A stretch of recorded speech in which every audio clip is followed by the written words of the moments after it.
After touring some of our riverine communities, our hearts are heavy. For over 60 years, the Itsekiri people have listened to figures, production numbers, revenue charts, academic explanations drawn from oil produced on our God-given and legally recognized lands. But today, we say clearly, those numbers no longer impress us because they do not reflect the actual reality of the lives of our people on ground. Yes, the records confirm what the nation already knows, that this tribe called the Itsekiri in the western corner of the Niger Delta is one of the geese that lays the golden eggs for Nigeria.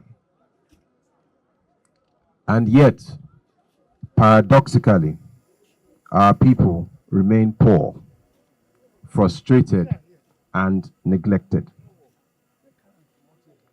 But this did not happen by accident.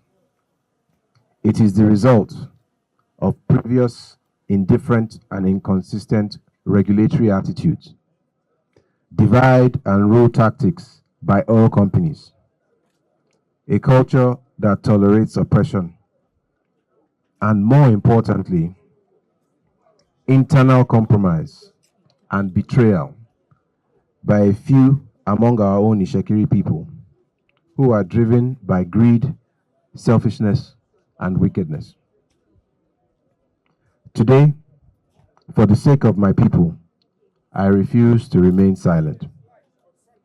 I refuse to hide behind diplomacy. I refuse to dress this truth in ceremonial language. I'm here before you as the overlord of this land, the father of this people, the custodian of this culture, and the spiritual authority.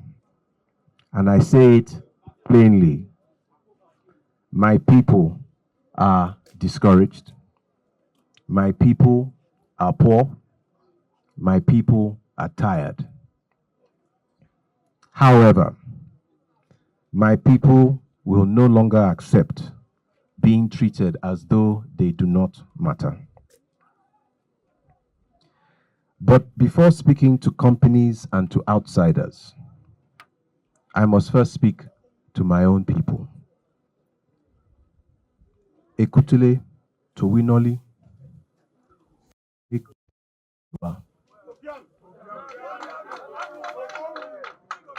No external actor can truly undermine us unless someone on the inside opens the door to give them opportunity. Intervention agencies, oil companies, be they international or Nigerian, they take advantage of us only when they see that those who pose as leaders among us are willing to trade our collective destiny for their own personal gain. These so-called leaders only worship one God, and that God is none other than their stomach. And because they worship this false God, the land suffers. Because these people wear greed as the mask of leadership, the common people are exposed and exploited. These so-called leaders are the ones who have been playing the role of middlemen and benefiting while instigating us against companies and against government. But we know that the government has taken an oath to protect and care for the people. And we appreciate the efforts, starting with our amiable governor, His Excellency, Elder Sheriff Warri. And I want to thank and appreciate His Excellency for the road work currently going on in DB. And of course, the Trans-Warri Ode Itsekiri Road. And Your Excellency, we encourage you to continue to do more of such infrastructural development in our riverine communities. We also thank the President of this nation, Asiwaju Bola Ahmed Tinubu, for always giving us a listening ear and considerate attention. But we have had enough of these usurpers. We have had enough of these charlatans, enough of these opportunists who deal and trade in the name of our people. And they try to keep us silent and inactive by applying blackmail and fear. Today, we not only resist those chains, we break those chains. This tolerance for them has failed us. And now is the time for us to replace it with transparency, with unity, and accountability. Otherwise, we will remain victims of a system that we secretly enable. To every Itsekiri collaborator who continues to place selfish interest above the future of our children, our communities, and our land. If you refuse to change, if you insist on selling the people for personal gain, Ekpe, Onwe Shetere Nonwe, Oje, Owashe Gbalewe, Oje, Owashe Gbajawe, you will reap the consequences of your actions. You will become a plague wherever you go. You will be the Jonah in every boat you enter. This is not hatred. This is a call for repentance. And now I wish to speak directly to Chevron. Not just Warri, but Ugborodo. Not just Warri, not even Ugborodo, not even Lekki, but Houston. Chevron has chosen to remain onshore when other companies have retreated offshore to avoid community accountability. We believe that you recognize the blessing God has bestowed on us, and thus you wish to remain here among us and continue to enjoy that blessing. Despite the facts that could have easily pushed Chevron away, you have chosen to remain and identify with us. We welcome you. We accommodate you. We believe in true partnership. Partnership that will yield in mutual success. One that makes your operation and presence in this part of the world a model for your global operation. But please, do not continue to take our peaceful nature and mistake it for weakness. Because the records speak clearly. Before your arrival as Gulf Oil, our people in these communities lived better lives than they do today. Let us be honest. Peaceful people can become desperate people, especially after 6 decades of evidence showing them that not only are they not the priority, showing them that they do not matter. And as is the case in the Niger Delta, all companies have shown that they respond faster to threats than to dialogue, which is truly most unfortunate. The Itsekiri people reverence their king, and he has consistently preached peace, and I still preach peace.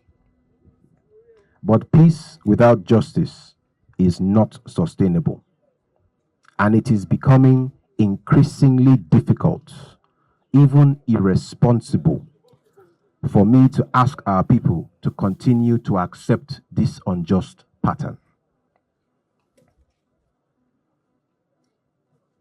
Our national anthem, praise, help us to build a nation where no man is oppressed.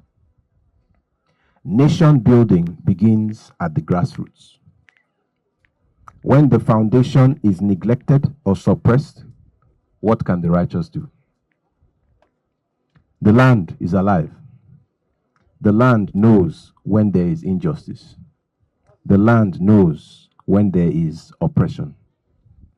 We are spiritual people. Itsekiri ene. We are the blessed people. And we remain surrounded by prayers and surrounded by blessings. We are a blessing to this nation, Nigeria. The blessing that we are must be protected. The blessing that we are must be nurtured. The blessing that we are must be respected. This message extends beyond Itsekiri land to the entire Niger Delta and even beyond. As Nigeria seeks to restart oil production in Ogoni land, after 3 decades, a new moral foundation must also be laid here in Itsekiri land. We are tired of poverty in the midst of abundant wealth. We are tired of being thirsty yet surrounded by water. And we are tired of having soap in our eyes while standing in the midst of many rivers. We seek alignment for the common good, where the quality of our current and future lives and environment is just as important as the economic interest of all. Our position is simple and it is just. The most important resource is our people. And we must show value for human life. How we treat our people determines how the land responds to us in yielding what it is we seek to extract from the land. When respect for people aligns with respect for the land, fruitfulness and productivity will exceed projections for companies, for communities, and for the country. Today, even though we are here in Japa, we have seen things for ourselves in the areas in Dibi and Olero Flow Station. And we are certain that the situation is similar in fields in Makaraba, Otunana, and Abite. I bring further spotlight to the status quo in all oil-producing Itsekiri communities, from those in the Warri River axis, the Benin River axis, the Ugbo axis, and the coastal communities and the others. I want to thank and appreciate the government of Nigeria for finally giving us this first version of the PIA, which we believe is a living, breathing document. And I want to appeal to the key stakeholders of the PIA, the settlers, the regulator, and we, the people, to prioritize the development of our people over our pockets. Our priorities are clear, and they are in this order: electricity and connectivity, potable water, healthcare, education, accessibility, employment, and environmental protection. But I want to emphasize the points on employment. And I insist that this should be gainful employment. We are not asking this from a sense of entitlement. All companies that operate in our land, they can and they should do much better when it comes to employment of our people. We are not here for window dressing. We are not here to be considered a part of the landscape. We are not here to be treated as necessary evil. All Nigerians can and should benefit from employment by oil companies. But we, the locals, should not be traded or treated for other considerations. We deserve to be employed by those operating in our land. Employ our people. And after all these are put in place, security presence will be necessary, because we will have to protect and secure all that has been invested. For 60 years, hundreds of billions of dollars have flowed out of these swamps with almost nothing to show for it in these same swamps. That chapter is now behind us and it is closed. Looking forward to the next 60 years before the world fully moves on from oil, we must all work towards leaving a lasting positive legacy, not one with trauma and scars. These next 60 years, I want to appeal to the government, in collaboration with the oil companies, that when these are requests that we have asked for, as they are being approved and awarded, those who are privileged to be given the responsibility of carrying out these projects, it must be treated as a sacred responsibility. Even if these contractors are our own Itsekiri sons and daughters, I urge the authorities to make an example of them if they refuse to fulfill their own end of the bargain. We will not allow anyone hide behind sentiment or hide behind secrecy as an excuse for not delivering the goods to our people who deserve more than what they have received this last 60 years. A king is as wealthy as his people. Today, I remove all pretense. My people have been marginalized. My people have been deprived.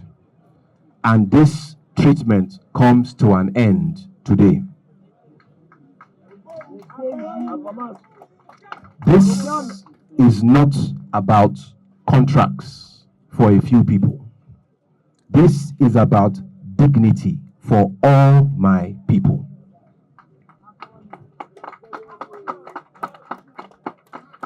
I wish to use Ogidigbe as an example. Shell promised Ogidigbe electricity in 1990. The palace trusted Shell to deal fairly and quickly with that community. However, many influences and interests stalled and frustrated the process.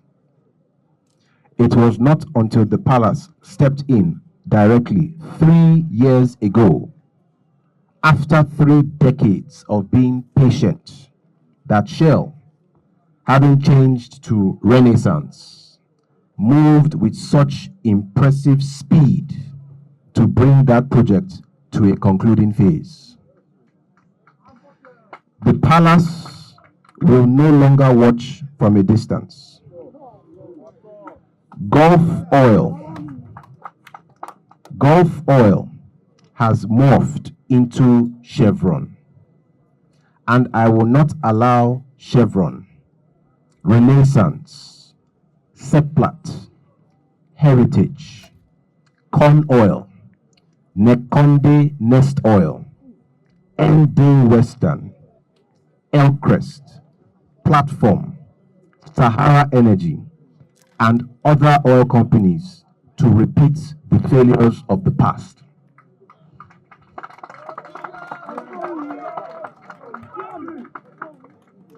The palace is standing up for her people. We bring our voice, our authority, and our clout to stand with every oil-bearing community in Itsekiri land. We seek development. We seek peace. We seek partnership, but we insist on justice. Today, we declare a new day for host and impacted communities in Itsekiri land. Let it be peaceful. Let it be equitable. Let it be firm. Let it be irreversible.